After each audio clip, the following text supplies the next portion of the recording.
I'm Charles Malky, biologist and plant expert with IVOrganics, 3-in-1 tree guard paint where we grow cool plants. And today here we are, the second week of September, and what I wanted to share with you today are the importance of these traps. And take a look at what it says here real quick. It says yellow jacket trap, a non-toxic mode of action, complete with attractant, just add water, catches yellow jackets and will not trap the beneficial honeybees. Before I get into this topic, I'm actually going to go and set this trap behind me to see what's going on. I've actually toured the property. There's no yellow jackets, there's no hornets, there's no wasps, and I'll actually quickly explain what all of those are. But to actually set this trap, I'm actually going to do that real quick in hopes that we're going to see some of these guys before the end of the video. So what I'm doing here is I'm actually just following the instructions and cutting out this circle across the top. So we've just removed this plastic barrier here. Then there's this hook that comes out over here. Just pull that through the plastic, and then we're gonna run some string right through the top here. So let me basically run that through right here. Tie that on. And the next step is to add some water.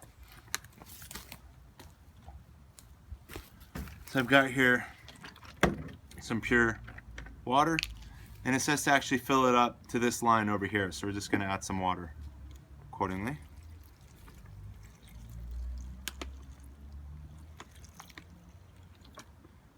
And if you take a look in here, you can actually see that there's a bag that's floating in there. That'll slowly dissolve, and as it dissolves, it'll mix in with the water. I don't know if you can see that little bag that's in there. That's floating, so that's quickly going to start dissolving. I'm going to start mixing it to hopefully get it started a little faster. Mixing that in with the water. And now what's going to happen are these insects are going to crawl in here, work their way into the bag, ultimately drown in this water as they won't be able to get back out of the bag. Let's see what happens within the next few minutes. And I'm just going to attach it here to my ice cream banana tree. So we'll put this right here behind me.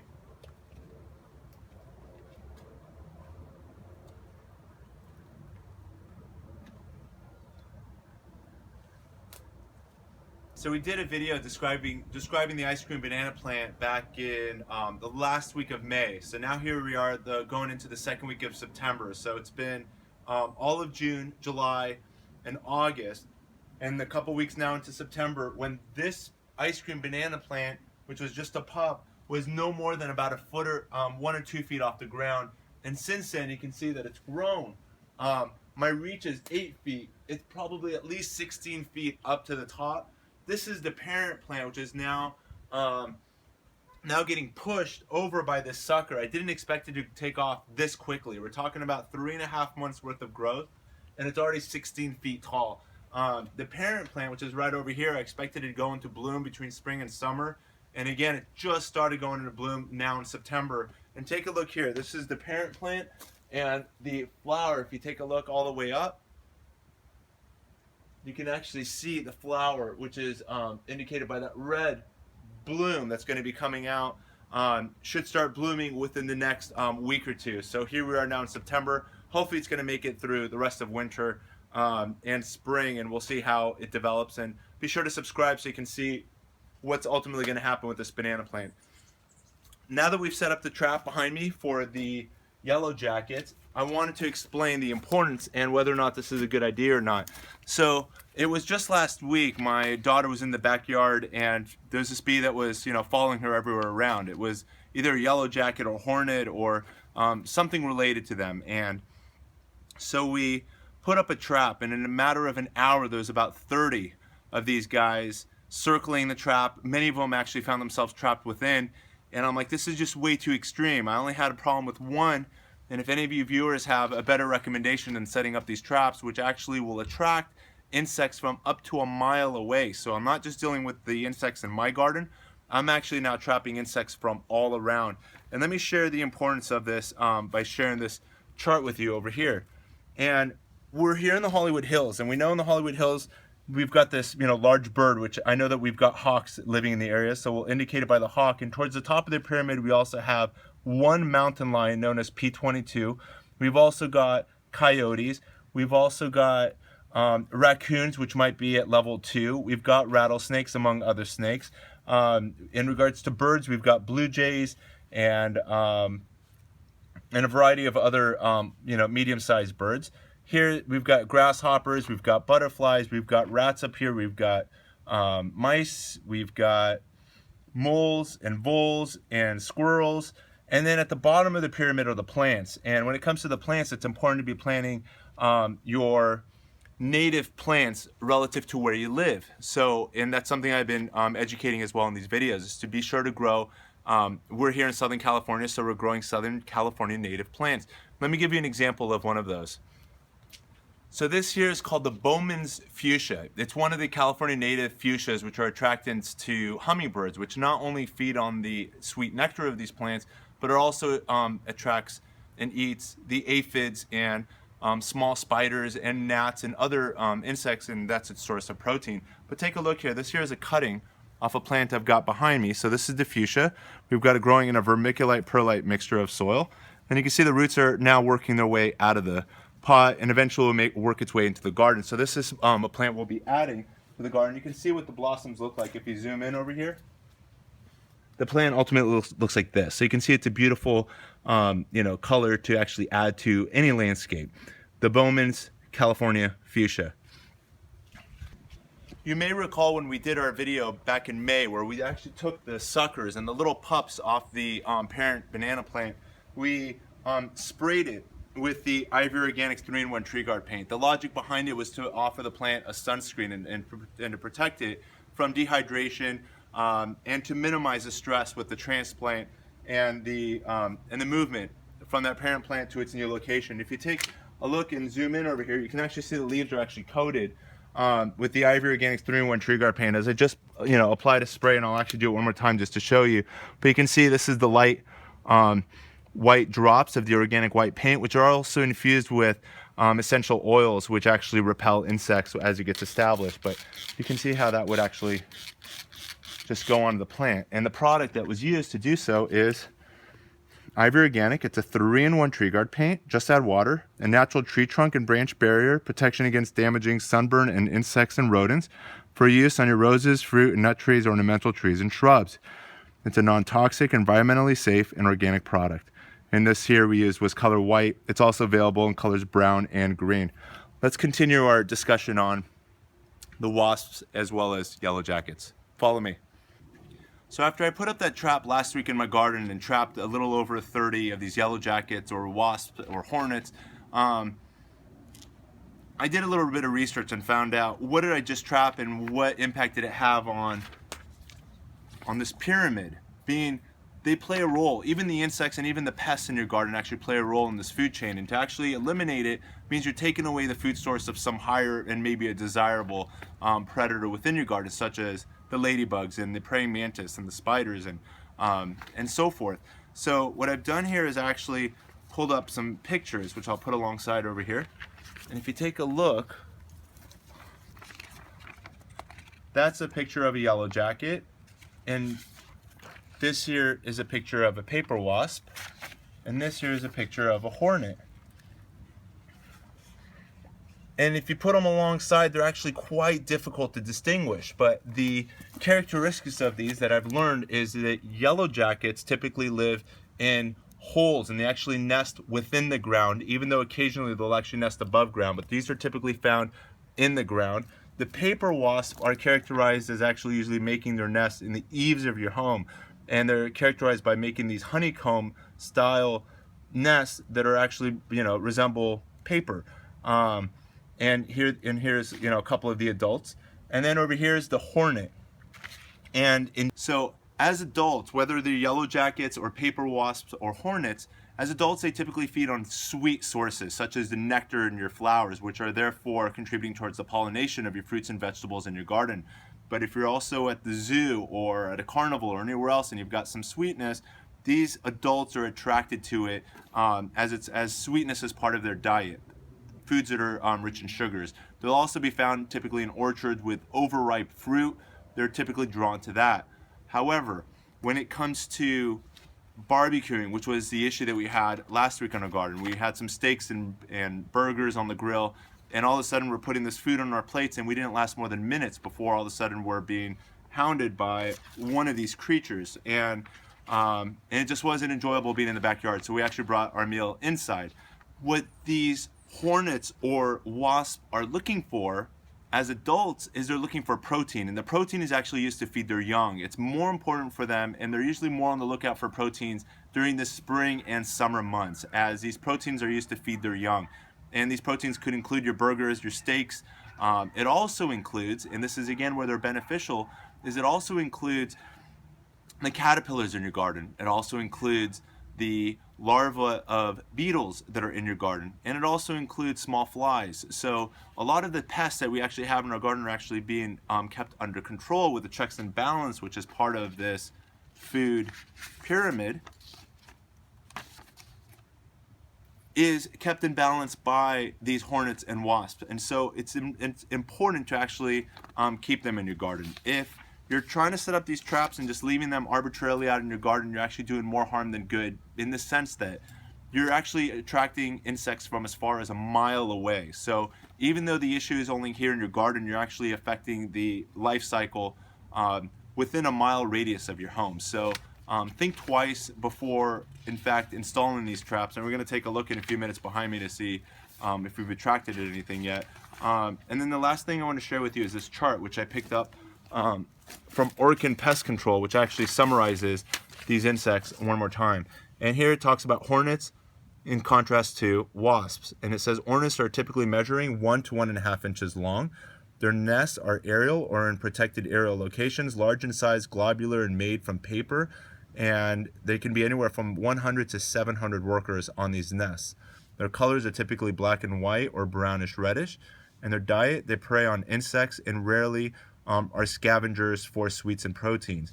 And likelihood of sting, it says very aggressive when the nest is disturbed and may sting individual. Wasps, on the other hand, most wasps are smaller than the hornets. They measure typically less than 1 inch. Both are aerial paper nests and ground nests. While yellow jackets will build above and below ground, they typically build underground. The paper wasps have no paper envelope enclosing and protecting the nest, and there could be anywhere from 100 to 5,000 workers. The color, wide variety of coloration. Their prey is on insects, and they are very likely to scavenge or for sweets and proteins. And the likelihood of sting. The yellow jackets are very aggressive, but the paper wasp are not likely to sting unless threatened. And then when it comes to these traps, as we just put one up, the traps are used that use sweet or protein baits are likely to attract yellow jackets, but not most other wasps and hornets. So you're strictly typically trapping yellow jackets. And again, the source here was from Orkin Pest Control. Here's the blossom of the ice cream banana plant. This is about 15 feet off the ground, and the leaves are still reaching about another 8 to 10 feet higher. So we're talking about probably top height being about 20 to 25 feet. So whether you've got a yellow jacket or a paper wasp or a hornet in your backyard, and you're concerned about, what it's going to do to you, your guests, or your children, think twice about the value that it's actually offering with pollination as well as capturing pests in your garden. I did a video on these tomatoes not too long ago, probably 60, no more than 90 days ago. And one of you YouTube viewers actually said, why not just do nothing? I was removing the tomato hornworms, which are caterpillars, and the moths are actually pollinators to these plants. To my left and this entire row behind me of tomatoes that have actually been very fruitful, and we've enjoyed more than 95% of the yield.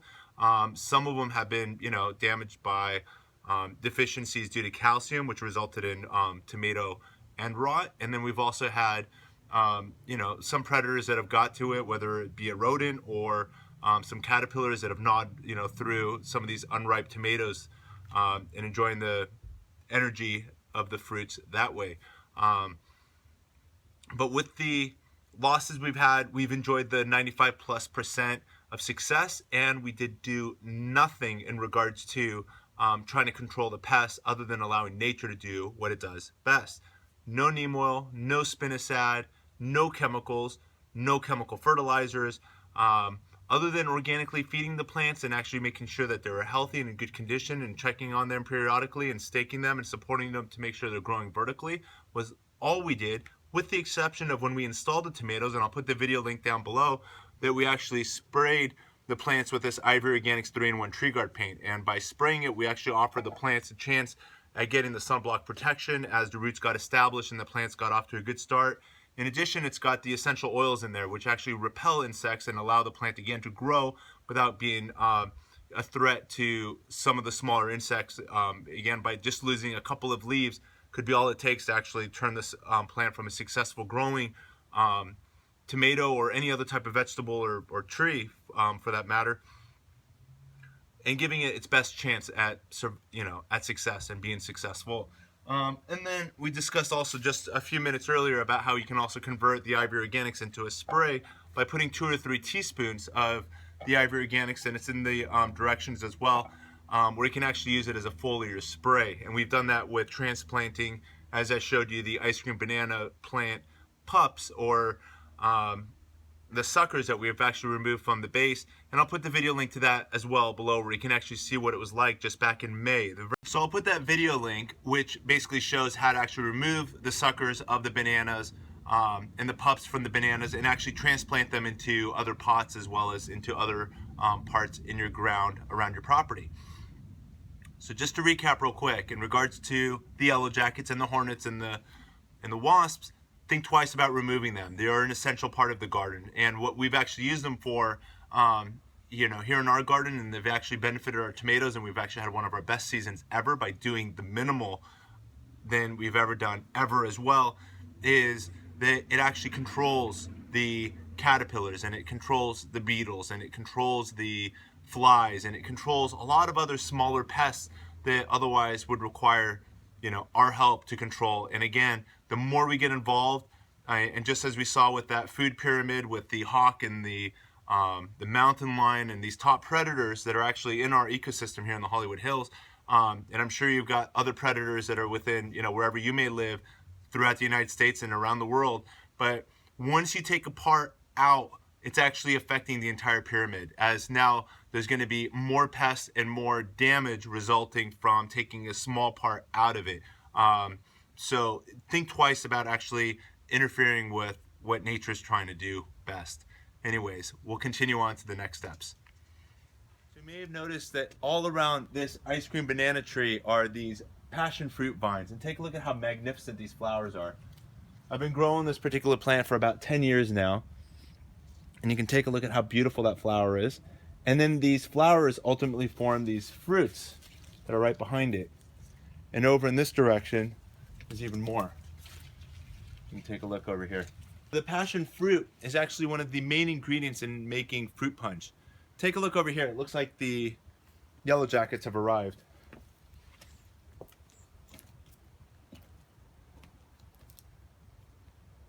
So take a look over here. Looks like there's 2 of them now circling around.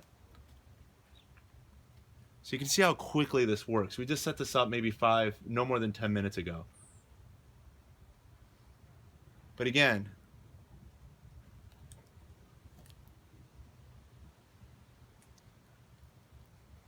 we just explained that these bees, whether they're hornets or wasps or paper wasps or yellow jackets or whatever they may be, they do play a role in your garden. And we haven't had this issue, and for this to actually truly be effective, you need to be setting these traps up at least a day or 2 in advance.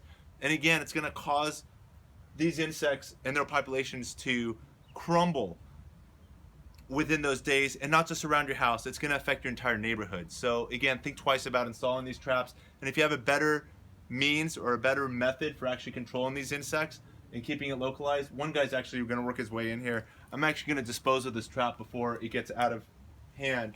So let's see if I can get that out of here. We're just going to seal that here. And again, this was just for experimental purposes. We're not going to be trapping any of these bugs. We're actually going to leave them and let them do their part in nature. And so I hope you found this video informative, and if so, be sure to like it. Most importantly, subscribe down below so you'll be connected to all the other IVOrganics 3-in-1 tree guard paint videos. Thanks again for watching, and happy gardening.